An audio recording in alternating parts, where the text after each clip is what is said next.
So these two companies are cash rich companies. इनकी valuation after the recent correction are extremely attractive. So put your money in TCS and HCL Tech on the technology side. Pharma के लिए उन्होंने fine print पढ़ेंगे तो API जो outsourcing है from China, उसके सबसे बड़े और R&D सबसे बड़े बेनिफिट होएगा डीवीज लैब और सन फार्मा। सन फार्मा के results are the best ever in 18 quarters, और मुझे कोई दो राय नहीं कि सन फार्मा यहाँ से 750 का भाव आपको दिखा देगा with in the next 3 month. तो Divi, Sun Pharma, HCL Tech and TCS, ये 4 दिग्गज शेयर आप पोर्टफोलियो बनाइए, सिप कीजिए, आउटराइट लीजिए, लेकिन इनमें बने रहिए। बिल्कुल, तो ये वो स्टॉक्स हैं जहां पर आपके लिए फिलहाल तेजी का ट्रेड बनता हुआ साफ तौर पे नजर आ रहा है। और देखिए बाजार जिसने बहुत उतार चढ़ाव देखी, अब फाइनली 2:1, 3 में से 2 स्टॉक्स में तेजी आपको दिख रही है। मिड कैप इंडेक्स जो बजट के पहले नेगेटिव था, वो 250 पॉइंट ऊपर इस वक्त आपको ट्रेड करता हुआ नजर आएगा। जो बसंत माहेश्वरी जी कह रहे थे, थोड़ा नीचे जाइए, मिड कैप स्मॉल कैप में ढूंढिए, दूसरे तीसरे नंबर वाली कंपनी को ढूंढिए, वहां पर आपके लिए शानदार पैसा बनता हुआ दिखाई देगा। भसीन साहब, जानने से पहले कोई और स्टॉक इस पूरी थीम को देखते हुए आप देखिए जिस तरह से NBFCs में तेजी है, सरकारी बैंकों में तेजी है, ऑटो शेयरों में तेजी है, एंसिलरीज में तेजी है, जिन हाउसिंग और हाउसिंग फाइनेंस शेयरों में तेजी है, जो बजट की थीम साफ तौर पे दिखाई दे रही है, और इंफ्रा, इनके बीच से कोई मिड कैप स्टॉक जो आपका फेवरेट हो, जहां आप इन्वेस्टमेंट के लिहाज से खरीदारी की राय देंगे? सर अंबुजा सीमेंट, और सीमेंट में जिस तरह से उन्होंने आपका इंफ्रास्ट्रक्चर ग्रोथ दिया, cement and steel have to go hand in hand. तो 2 शेयर कहूंगा, जिंदल स्टील और अंबुजा सीमेंट। इसके अलावा आपको दिग्गज शेयरों में ICICI बैंक, और आप बंधन बैंक भी ले सकते हैं, बिकॉज आई थिंक उन्होंने जो आसाम के लिए प्रपोजल्स बढ़ाए हैं, बंधन का जो थोड़ा सा वीक पॉइंट अभी वो आसाम है, तो बंधन bank can be a very big beneficiary of all this. ये राय आपको आती हुई दिख रही है भसीन साहब से। संजीव जी, आपका बहुत बहुत शुक्रिया, और आपने जो बाय ऑन डिप्स सुझाया था पिछले हफ्ते, वो बहुत बेहतरीन तरीके से काम करता हुआ। जुड़ेंगे वीरेन जी से। वीरेन जी, हमारी टेक पंचायत क्या कह रही है? 2-3 बढ़िया कॉल्स दिलवाइए। शैल जी, अभी तो कमांडिंग पोजीशन में है ICICI बैंक, नो डाउट, और बैंक्स पे ही कॉन्फिडेंस ज्यादा है। अच्छा, अभी जो जिक्र किया था भसीन साहब ने अंबुजा सीमेंट, एक बार तो इस पर कमेंट दीजिएगा, ट्रेडर के लिए उसमें क्या है, लॉन्ग बाय प्रेस करें या नहीं करें? और ICICI बैंक में जो सुबह हमने 540 की कॉल ली थी, 580 की कॉल ली थी, उनको कवर के क्या और थोड़ी आउट ऑफ मनी कॉल ले क्या, या फिर कोई और बैंकिंग स्टॉक फ्यूचर आपके पास हो तो? नहीं, देखिए वीरेन जी, बिल्कुल अंबुजा सीमेंट का सेटअप तो काफ़ी अच्छा लग रहा है, और जिस तरीके से इसमें रिवर्सल हुआ है, बिल्कुल इसको होल्ड रखना चाहिए। मुझे लगता है कि इसको थोड़ा सा पोजिशनल होल्ड करेंगे तो इसमें जो टारगेट आना चाहिए वो करीब आना चाहिए 265 की तरफ। तो करंट लेवल से बिल्कुल बाय करेंगे, 247 के आसपास ट्रेडिंग स्टॉप लॉस लगाएंगे। ट्रेडिंग टारगेट होगा पहला 258, दूसरा होगा 265 का। अच्छा। ICICI बैंक का जो मूव आया है, और जिस तरीके से 11% ऑलरेडी स्टॉक एक अच्छा मूव दिखा चुका है, मुझे लगता है कि अब कॉल जिन्होंने भी ली है अब इन द मनी हो चुकी है, तो अब उसे बुक करें। अब ऊपर में आउट ऑफ द मनी की कॉल में शिफ्ट हो जाना चाहिए। मेरे हिसाब से यहाँ पे 610 की कॉल में यहाँ पे शिफ्ट हो जाना चाहिए, जो कि करीब अभी ट्रेड कर रही 16 रुपए 50 पैसे के आसपास। इसमें स्टॉप लॉस रख ले 10 रुपए का, और जिस तरीके से ब्रेकआउट हुआ ICICI बैंक में, इस कॉल के टारगेट मुझे लगता है 26 रुपए तक आते हुए दिखना चाहिए। ओके, एक बार जरा अशोक लेलैंड पे प्रकाश सर अपनी राय रखिएगा। अशोक लेलैंड, ये भी स्टॉक जो है अब अपने बेस से बाहर निकल रहा है। पिछले 3 दिन के 4 दिन के हाइज और लो को आप कंपेयर करिए, अब हाइज को काट रहा है स्टॉक। एक अगर कोई स्विंग हो यहाँ पे तो प्लीज। स्विंग है, लेकिन 2-4 दिन के और भी है, ज्यादा मूव है। 110 का तो एक स्ट्रॉन्ग सपोर्ट है अशोक लेलैंड में। मुझे लगता है 125 पार करके लिए 130 की तरफ जा रहा है इस बार। तो 116-17 में जो रेसिस्टेंस था वो पार कर ही लेगा। बहुत ही बढ़िया अपमूव है, मेरे ख्याल से अपमूव है यहाँ पर। अपमूव अगर आप देखें मिल सकता है यहाँ पे, और अच्छा मिलेगा। तो ICICI बैंक हो गया, अंबुजा सीमेंट्स हो गया, अशोक लेलैंड हो गया। एक बार जरा आप एक और देखिएगा, चोला फाइनेंस को देखिएगा। चोला फाइनेंस का चार्ट एग्जैक्टली राजेश क्या कह रहा है?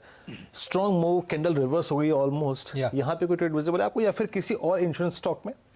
नहीं Virendra, in particular Chola finance जहाँ पे एक बज है, और मुझे लगता है ये जो रैली है ये थोड़ी और एक्सटेंड होगी। 425 के आसपास का इसका फ्राइडे का हाई था जो इसने निकाल लिया है, तो ये रैली है, शॉर्ट कवरिंग है, और ये कहाँ तक जाएगी? मुझे लगता है ये 455-460 तक का यहाँ पे एक बड़ा मूव आ सकता है। तो it's clear cut by.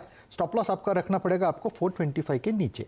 Okay शैल जी, इस बीच अगर आप देखें बैंक निफ्टी जो 31,200 का सुबह ब्रेकआउट आया था ना शैल जी, अब वो इसको इस ट्रैजेक्टरी में ले आया है कि now we are very close to all time high, जो कि है करीब 32,761। तो आज की ड्राइविंग फोर्सेस हैं बैंक्स, बैंक निफ्टी और LNT। मत भूलिएगा आज सुबह की पहली कॉल वो डे हाई पर है। क्या बहुत शुक्रिया आप लोगों का LNT की उस कॉल के लिए। जी शैल जी। हाँ, बहुत बहुत आपका आभार। लेकिन जो हमारे इस स्टूडियो के हीरो हैं, ज़रा उनका चेहरा आपको दिखवा देते हैं। डायरेक्टर साहब, ज़रा राहुल शर्मा साहब का नूरानी चेहरा दिखवाइए और दिखाइए 32,000 की फरवरी 4 की बैंक निफ्टी की कॉल। वो लोग जो हमारे साथ सुबह से जुड़े हुए हैं वो इस बात को मानेंगे कि इस कॉल को 200 रुपये के आसपास राहुल शर्मा साहब ने सजेस्ट किया था। अब प्राइस है 730 रुपये। और बताइए शर्मा साहब, क्या करना चाहिए? मुनाफा घर लेके जाएं या नया हाई आपको दिख रहा है बैंक निफ्टी पर?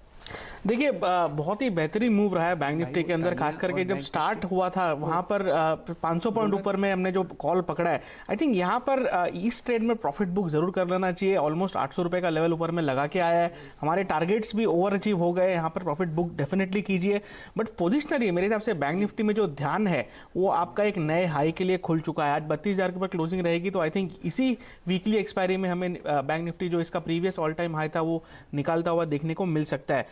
निफ्टी में साथ ही में इंपॉर्टेंट ये है कि 14,000 के ऊपर सस्टेन कर रहा है। तो 14,000 का जो एक तरह से साइकोलॉजिकल लेवल है, साथ में डेरिवेटिव्स में भी यहाँ पर काफी कॉल राइटिंग वगैरह देखने मिली थी, वहां पर निफ्टी सस्टेन हो रहा है। ये भी काफी पॉजिटिव संकेत है। और मेरे हिसाब से आने वाले सेशंस में हमें ऊपर में 14,200 और 14,450 के लेवल निफ्टी में भी देखने को मिल सकते हैं। बिल्कुल, तो ये टारगेट्स आपके लिए फिलहाल आते हुए अच्छा, एक अच्छी खबर आ रही है कि गोल्ड पे इंपोर्ट ड्यूटी घट के 7.5% हुई है, तो ये बहुत ही अच्छी खबर है टाइटन के लिए, जो स्टॉक हमारी टेक पंचायत ने अभी भी पकड़ा भी था आपके लिए, तो ये दिन के हाईस पर पहुंचता हुआ नजर आ रहा है।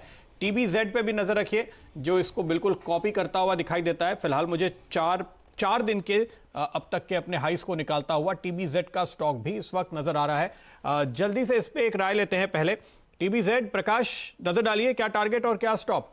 टीबीजेड, वेल मुझे लगता है कि टीबीजेड में अच्छा अपमूव मिला है, बहुत बढ़िया बेस बना हुआ है 70 के आसपास। थोड़ा वक्त दीजिए, 85 जाएगा, फिर 90 भी चला जाएगा। पहला टारगेट 82 रहेगा, फिर 85, फिर 90 ले लेना चाहिए। स्टॉप होगा 72 टीबीजेड में। बढ़िया मूव है। जो करेक्शन था, करेक्शन खत्म हुआ, फ्रेश अपमूव शुरू हुआ है। देखिए, चार्ट के बाहर निकल के स्क्रीन के बाहर जा रहा है ये ग्राफ, ऐसा लग रहा है हमें। आप अपनी स्क्रीन पे देख सकते हैं, इस तरह की तेजी है यहाँ पे। हमारे साथ विनती सराफ जी जुड़ी हुई हैं। विनती जी, ये बताइए, पूरा बजट हमने सुन लिया, बाजार बहुत खुश है, इंडस्ट्री कितनी खुश है? क्या आप भी बाजार के जानकारों की तरह 10 में से 10 देंगे? जी, मैं इतना कह सकती हूँ कि कोई बुरी खबर तो आई नहीं। जैसे वो कह रहे थे कि there is no covid cess, no increased taxation. तो I think somebody said before, no bad news is good news. So given that budget is within expectation, जो इंफ्रास्ट्रक्चर पे वो जो जोर दे रहे हैं, आई थिंक ओवरऑल इंडस्ट्री के लिए भी ठीक है। मैन्युफैक्चरिंग के लिए भी उन्होंने कहा कि they will review custom duties and other duties for about 400 odd products.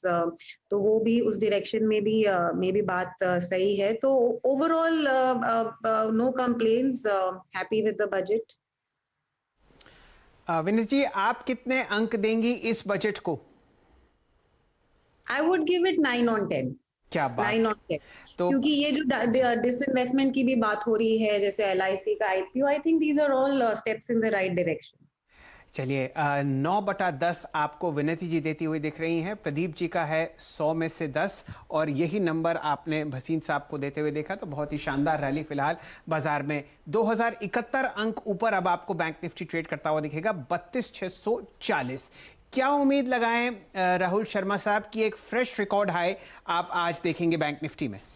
जी हाँ, बिल्कुल। देखिए, जो हिसाब से मोमेंटम है और खास करके जैसे बैंक निफ्टी ने टेक ऑफ किया है, 31,600 का जो लेवल था, जो हमारा सेकंड रेजिस्टेंस था for the day, I think यहाँ पर काफ़ी अच्छी संभावना है। 2 वीक पहले बैंक निफ्टी ने हाई लगाया था तकरीबन 32,800 के आसपास, जो कि यहाँ से ज़्यादा दूर नहीं है। तो हो सकता है कि लास्ट के सेशन में बैंक निफ्टी नया हाई लगा दे। और जो हिसाब से बैंक निफ्टी ने स्पीड पकड़ा है 14,000 के ऊपर, आई थिंक ये पूरी संभावना है यहाँ पर ऊपर में नया लेवल लगाने की। चलिए, 14,100 आपके सामने फिलहाल निफ्टी पर आपको आता हुआ दिखेगा। 455 अंक की तेजी प्रदीप जी, 3.3% ऊपर। आप बिल्कुल सही फरमा रहे हैं, 10 में से 100 दिए हैं बाजार ने इस बजट को। मेरे ख्याल से बिल्कुल सही मौका है। एक बार जुड़ेंगे अपने टेक पैनल से और उनसे पूछेंगे कि सबसे मजबूत निफ्टी का स्टॉक उन्हें अब कौन सा लगता है फरवरी महीने के लिए। पालविया साहब, ये प्रश्न आपसे है। तो शैल जी, मुझे सबसे मजबूत और यहाँ से अभी भी जिसमें मोमेंटम कंटिन्यू रहना चाहिए वो आईसीआईसीआई बैंक लगता है। आईसीआईसीआई बैंक ने जिस तरीके से मूव दिया है, ये अब एक नई टेरिटरी में ट्रेड कर रहा है। मुझे लगता है कि अब ये स्टॉक में 640-650 तक के टारगेट भी अनफोल्ड होना चाहिए, क्योंकि बैंक निफ्टी ही सामने से लीडरशिप ले रही, पूरे फाइनेंशियल स्टॉक सामने से लीड ले रहे। तो आईसीआईसीआई बैंक काफी प्रॉमिसिंग लग रहा है। जिनके पास भी पोजीशन है ट्रेल करते रहे स्टॉप लॉस को। मेरे हिसाब से अब स्टॉप लॉस 580 के आसपास ले आना चाहिए। टारगेट होंगे 640 तक के फरवरी सीरीज में। डायरेक्टर साहब जरा स्क्रीन पर दिखाइए यूनाइटेड ब्रूरीज और खासकर यूनाइटेड स्पिरिट्स, इन दोनों स्टॉक्स में आपको जबरदस्त बिकवाली आती हुई दिखेगी। एक टेक चेक लेंगे गाबा साहब से यूनाइटेड स्पिरिट्स पर और यूनाइटेड ब्रूरीज पर, और इंतजार करेंगे लक्ष्मण जी का फोनर जुड़ने की। उनके पास ड्यूटी स्ट्रक्चर्स हैं इंपोर्ट ड्यूटीज पे जो अलग अलग कंपनीज पे लगाई गई हैं। पहले chart check. Well United Spirits में तो कुछ खास नजर नहीं आता। जब तक कि वो 600 पार नहीं करता तब तक मैं खरीदूंगा नहीं। लोअर लेवल्स में देखूं कहाँ मिलता है। रही बात यूनाइटेड ब्रेवरीज की, यहाँ पर क्लियर कट है नहीं मूव कह सकते हैं, तो best avoid it. It needs to cross 1350 zones, तब जाके एक अप मूव मिलेगा। फिलहाल देखिए कहाँ संभलता है। एस्कॉर्ट्स अब अपने 100 डेमा के ऊपर है। सुबह जो सेल्स की फिगर आई थी, अगर आप देखें जो ट्रैक्टर सेल्स की फिगर आई थी जिसमें 45% का जंप था, उसके बाद ये आज रिवर्सल है। आज देखिए राजेश पालवी जी, अभी डे हाई पर इसको कैसे आप ट्रेड करेंगे? दो चीजों पे कमेंट कीजिएगा। एलएनटी शैल जी अब इस दौर के नए हाई पर है, सबसे स्ट्रॉन्ग कैंडल क्रिएट किए हैं यहाँ पे। दो ट्रेड्स पर आपकी राय, एलएनटी और एस्कॉर्ट्स। बिल्कुल वीरेन जी, पहले स्टॉक्स पे बात करें और स्टॉक में जिस तरीके से रिवर्सल हुआ है तो ये स्टॉक में रिस्क रिवार्ड काफ़ी फेवरेबल है। अगर डेली सेटअप देखें तो स्टॉक में जो बेस बना है करीब 1205-1210 की रेंज में बना है और ये 4 दिन के रेंज को तोड़ रहा है। और मुझे लगता है कि ये स्टॉक को अब यहाँ से बिल्कुल बाय करके चलना चाहिए। 1320-1340 तक के टारगेट इसमें आते हुए दिखना चाहिए। किसी को ऑप्शन में ट्रेड करना है तो 1320 की कॉल ऑप्शन भी ले सकते हैं। करंट लेवल से जो स्टॉप लॉस बनता है इसका वो करीब बनेगा 1245 के आसपास। टारगेट होंगे 1320 तक के। और एलएनटी हम मॉर्निंग से ही रिकमेंड कर रहे हैं और जिस तरीके से मूव आया है एलएनटी में, ये स्टॉक मुझे काफ़ी यहाँ से भी अट्रैक्टिव लग रहा है। अभी भी यहाँ से पोजीशन बनाई जा सकती है क्योंकि हमने डिस्कस भी किया था 1400 के बाद एक नए जोन में निकलेगा स्टॉक और अब ये 1400 के ऊपर ट्रेड कर रहा है। तो यहाँ से अब रिवाइज स्टॉप लॉस जो होगा वो 1380 के आसपास होगा। टारगेट जो होंगे इसके वो होंगे 1445 और 1460 के। ओके, तो ये लेवल आप ध्यान में रखिए। हमारे साथ लक्ष्मण रॉय जुड़ चुके हैं दिल्ली से। लक्ष्मण जी, फाइन प्रिंट्स जो निकल कर आ रहे हैं, देखिए अल्कोहलिक बेवरेजेस पे ड्यूटी बढ़ने की खबर हम देख रहे हैं, पेट्रोल डीजल महंगे हो रहे हैं, और क्या फाइन प्रिंट्स आप पढ़ रहे हैं यहाँ पे? देखिए, सबसे पहली बात जो आप पेट्रोल डीजल की बात की, उससे मैं बिल्कुल साफ कर दूं कि इसकी तस्वीर क्या है। दरअसल सरकार ने ड्यूटी स्ट्रक्चर में बदलाव किया है और इसका मतलब ये कतई नहीं कि पेट्रोल डीजल आपके महंगे होते दिख रहे हैं। इसमें सरकार ने जो बदलाव किया है वो दरअसल जो रखा गया है उसके तहत मैं आपको बताना चाहूंगा, उसमें बेसिक एक्साइज ड्यूटी में और एडिशनल एक्साइज ड्यूटी में सरकार ने कटौती कर दी है और उसकी जगह सरकार ने वो जो सेस लगाया है उस सेस में बढ़ोतरी की है। तो नेट जो इफेक्ट आ रहा है वो आपको हूबहू उतना ही आ रहा है, यानी कंज्यूमर को उसका कोई असर नहीं पड़ेगा। इसका उसकी मोटी बात मैं कहूँ तो ये है। दूसरी चीज की सरकार ने कई सारे आइटम पर इंपोर्ट ड्यूटी में बढ़ोतरी की है। मिसाल के तौर पर कार्बन ब्लैक पे 5% से बढ़ा के 7.5%, जेम्स एंड ज्वेलरी पे जो कट पॉलिश स्टोन होते हैं उसमें 10% से बढ़ा करके 15% किया गया है। इलेक्ट्रॉनिक और इलेक्ट्रिकल सेक्टर पर भी 12-12.5% से बढ़ा के 15% तक इंपोर्ट ड्यूटी की गई है। ऑटोमोबाइल का जो पार्ट होता है उस पर भी इंपोर्ट ड्यूटी सरकार ने बढ़ा करके 10% से 15% किया है, जिसमें safety glass, टफन glass, laminated glass वगैरह होते हैं। और इस तरह से इलेक्ट्रिकल लाइटिंग के भी जो पार्ट होते हैं उस पर भी इंपोर्ट ड्यूटी 10% से बढ़ाकर 15% किया है। मुझे लगता है ये सब आत्मनिर्भर भारत के तहत कदम उठाया गया है ताकि सस्ते इंपोर्ट से छुटकारा मिल सके और घरेलू उत्पादन बढ़ाया जा सके। हाँ, लक्ष्मण जी, एक महत्वपूर्ण बदलाव। हाँ लक्ष्मण जी, मैं सिर्फ एक बात जानना चाहता हूं, ये जो ₹2.5 का एडिशनल सेस पर लीटर पेट्रोल और ₹4 का एडिशनल सेस पर लीटर डीजल, इससे जो कॉमन कंज्यूमर है उसको कोई फर्क नहीं पड़ेगा? उससे कॉमन कंज्यूमर पर कोई फर्क नहीं पड़ेगा क्योंकि 3 तरह की ड्यूटी लगती है, basic excise duty, additional excise duty और स्पेशल एक्साइज ड्यूटी। तो सरकार ने बेसिक एक्साइज ड्यूटी में यहाँ पे कटौती कर दी है, एडिशनल एक्साइज ड्यूटी में कटौती किया। जितनी कटौती की है उसको सरकार ने सेस के जरिए उसकी भरपाई की है। ये दरअसल सरकार के कैलकुलेशन का हिस्सा होता है, चूँकि इससे बंटवारा नहीं हो पाएगा। इसका तकनीकी भाषा, सरकार के खजाने में पैसे तो आएंगे लेकिन जो बांटने की बात होती है राज्यों के साथ उसका बंटवारा नहीं होता, इसलिए सरकार इस तरह का बदलाव समय समय पर करती है। 2018 में भी किया था, शायद आपको याद होगा। चलिए, तो ये राय आपको इंपोर्ट ड्यूटी क्लैरिफिकेशंस पर आती हुई दिख रही है। बाजार में ऊपरी स्तर आपको खुलते हुए दिखेंगे। डायरेक्टर साहब, जरा लेके आइए निफ्टी की 14,200 की कॉल फरवरी 4 की, और जुड़िए राहुल शर्मा साहब से। क्या राय दे रहे हैं यहाँ पर राहुल जी, यहाँ पर खरीदारी करनी चाहिए क्या? जी हाँ शैल जी, बिल्कुल करनी चाहिए। 14,200 का जो कॉल ऑप्शन है तकरीबन 115 रुपये के आसपास ट्रेड कर रहा है। इसे 70 रुपये के स्टॉप लॉस से बाई कीजिए। और जो हिसाब से निफ्टी ने मोमेंटम पकड़ा है, आई थिंक निफ्टी यहाँ पे 14,200 का जो लेवल है, जो नेक्स्ट टारगेट हम बता रहे हैं, वहाँ पर लगाने की पूरी कोशिश करेगा।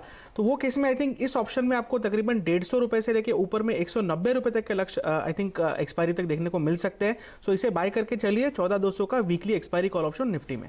14,200 के कॉल ऑप्शन पे आपको खरीदारी का मौका इस वक्त मिल रहा है। 14,100 के ऊपर डिसाइसिवली निफ्टी निकलता हुआ और 32,500 के ऊपर निफ्टी बैंक आपको निकलता हुआ नजर आएगा। 500 पॉइंट की तेजी मिड कैप इंडेक्स में आ रही है, इस पर आपकी नजर जरूर होनी चाहिए। मिड कैप्स और स्मॉल कैप में ब्रॉड मार्केट में जिस तरह की खरीदारी इस वक्त आप आते हुए देख रहे हैं।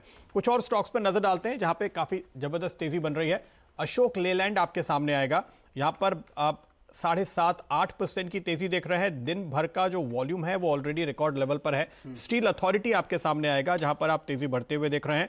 इंडिया सीमेंट आपके सामने आएगा जहां पर आप तेजी बढ़ते हुए देख रहे हैं। एक शानदार रिवर्सल दरअसल देखने को मिल रहा है। ये कुछ एक स्टॉक्स है मिड कैप में जिनकी रफ्तार तेजी के साथ बढ़ती हुई। पालवे जी जरा आप नजर डालिए इंडिया सीमेंट पे। इंफ्रास्ट्रक्चर को देखते हुए आप लोग अभी दिग्गज सीमेंट स्टॉक्स पे तेजी का कॉल दे रहे थे, इस शेयर पे आपकी क्या राय है?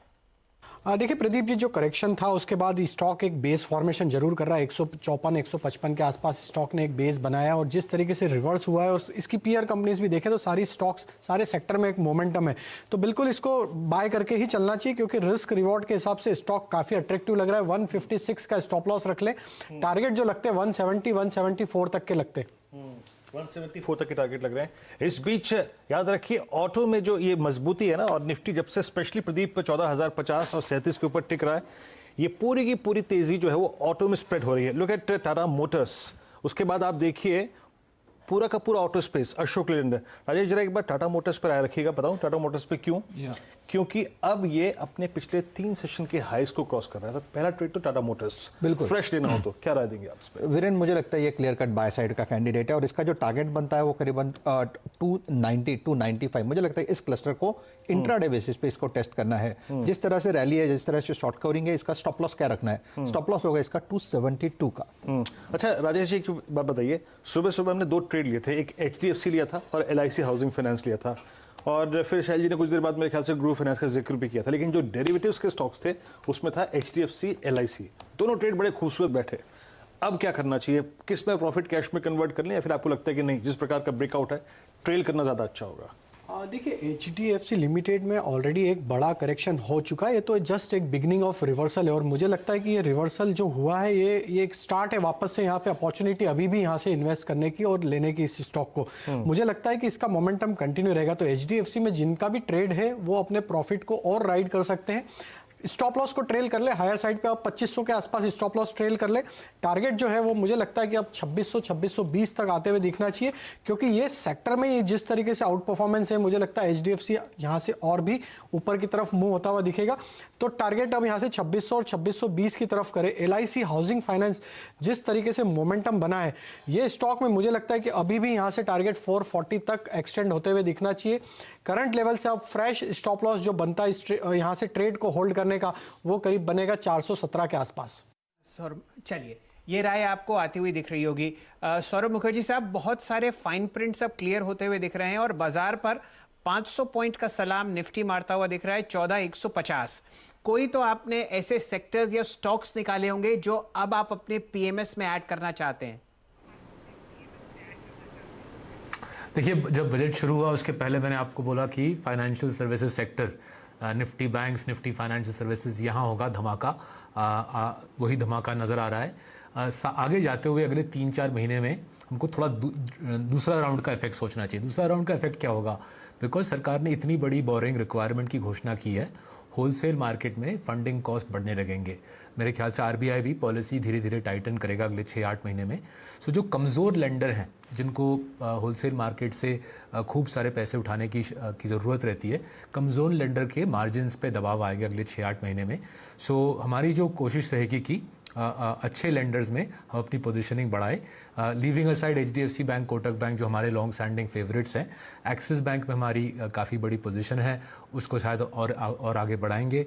AU फाइनेंस बैंक में हमारी काफ़ी बड़ी पोजीशन है, उसको भी हम आगे बढ़ाएंगे, बिकॉज मेरे को नज़र आ रहा है कि फंडिंग कॉस्ट बढ़ेगा अगले 6-8 महीने में, कमज़ोर लेंडर पिस जाएंगे। दूसरी चीज़ ऑटो सेक्टर में हमारी काफ़ी बड़ी पोजीशन है, हमारी काफ़ी बुलिशनेस भी रही है लास्ट 1 साल में। ऑटो सेक्टर में FM ने घोषणा की कि कुछ ऑटो पार्ट्स पे इंपोर्ट ड्यूटीज डाले जाएंगे। Will look at the fine print कि कौन से ऑटो पार्ट्स में इंपोर्ट ड्यूटी डाली जाएगी। ऑटो एंसिलरी सेक्टर वैसे ही अच्छी तेज़ी में थी, मेरे ख्याल से ऑटो एंसिलरी सेक्टर में और मौके मिलेंगे। हमारे पास पोर्टफोलियो में छोटे ऑटो एंसिलरीज में सुप्रजीत इंजीनियरिंग, स्टर्लिंग टूल्स जैसे कंपनी है, हम शायद ऑटो एंसिलरी सेक्टर में और निवेश बढ़ाएं। आपके एक विशेषज्ञ ने ऑलरेडी बोला कि फार्मा सेक्टर में काफ़ी पॉजिटिविटी आएगी। API में 1 साल पहले आपके इसी शो पे 1 साल पहले मैंने बोला था Divi's lab, GMM Pfaudler, Alkyl Amines, उस सेक्टर पे हमारी तेज़ी बरकरार रहेगी, क्योंकि जो मेरे को नज़र आ रहा है कि इंडिया ने बहुत क्लियर स्टांस लिया है कि इंपोर्ट ड्यूटी डाल के हम डोमेस्टिक इंडस्ट्री को बढ़ावा देंगे। मेरे ख्याल से फार्मा इंडस्ट्री को इसको काफ़ी बड़ा फ़ायदा रहेगा। सो अगर हम 6-8 महीने आगे सोचे, top quality financials, auto sector, pharma sector, इसमें ज़बरदस्त तेज़ी बनेगी। जाहिर है GDP ग्रोथ के लिए बजट पॉजिटिव है, लेकिन फंडिंग कॉस्ट मेरे ख्याल से फंडिंग कॉस्ट बॉटम हो चुका है, अब फंडिंग कॉस्ट धीरे धीरे बढ़ना शुरू होगा। ओके, तो इंटरेस्ट रेट्स अब और कम नहीं होंगे ये आप कह रहे हैं, लेकिन वो इसलिए क्योंकि डिमांड काफ़ी बढ़ रही है, ग्रोथ काफ़ी ज़बरदस्त आने वाली है, तो इसकी चिंता नहीं करनी चाहिए, क्योंकि इन तमाम सेक्टर्स में ग्रोथ आएगी जिनके नाम और जिन स्टॉक्स की चर्चा अभी सौरभ जी कर रहे थे। निर्मल जैन साहब हमारे साथ जुड़ते हुए इंडिया इन्फोलाइन के। निर्मल जी, स्वागत है आपका, आप चर्चा सुन रहे हैं। आपने कितने नंबर दिए 10 में से इस बजट को? आप 10 में से 10 दे सकते हैं इस बजट को। क्या बात है सर। जैन साहब, बड़े दिनों में आपकी हंसी सुनी, और शायद इसके पीछे कारण ये है कि बाजार ने बहुत ज़बरदस्त थम्स अप दिया है पूरे के पूरे सेक्टर्स को। हर जगह आपको चौतरफा तेज़ी आती हुई दिख रही है। आप बहुत बड़ा वेल्थ PMS मैनेज करते हैं, बताइए कहाँ कहाँ आपकी रिसर्च टीम फिलहाल ऐड करने की सोच रही है पोजीशंस में? सेक्टर्स पर ही चर्चा करते हैं।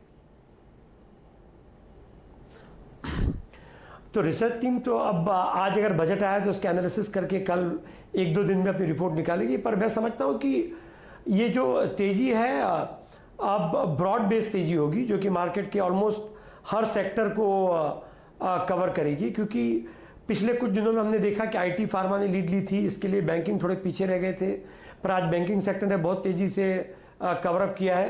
तो जब अगर इकोनॉमी में रिकवरी होगी, क्योंकि जितना पैसा इकोनॉमी में लगाया जा रहा है, कैपेक्स 35% बढ़ गया है, 5.54 लाख करोड़ के आसपास का टारगेट है, प्राइवेटाइजेशन की पॉलिसी बहुत अच्छी है, इनकम टैक्स में बहुत सारी दिक्कतें कम कर दी है, और बहुत सारे जो डाउट थे जैसे डिविडेंड जो टैक्स लोअर टैक्स टीटी पर होगा, तो इस ऐसे बहुत सारी चीज़ें हैं जिससे मैं समझता हूँ कि फॉरेन इन्वेस्टर का पैसा आएगा बाजार में और इकोनॉमी में तेज़ी से रिकवरी होगी। और अगर इकोनॉमी में रिकवरी होती है तो सभी जो इकोनॉमी और रियल इकोनॉमी से लिंक्ड सेक्टर्स हैं हमारी डोमेस्टिक इकोनॉमी से, वो सब सेक्टर्स अच्छा काम करेंगे। निर्मल जी, 15 ऐसा समझता हूँ कि इवन IT और फार्मा जी, अच्छा IT और फार्मा भी क्योंकि नहीं मैं कह रहा हूँ कि IT और फार्मा ने जो पिछले 2 महीनों में तेजी थी, पिछले दूसरे सेक्टर जो पीछे रह गए थे वो भी तेजी से आगे आ रहे हैं।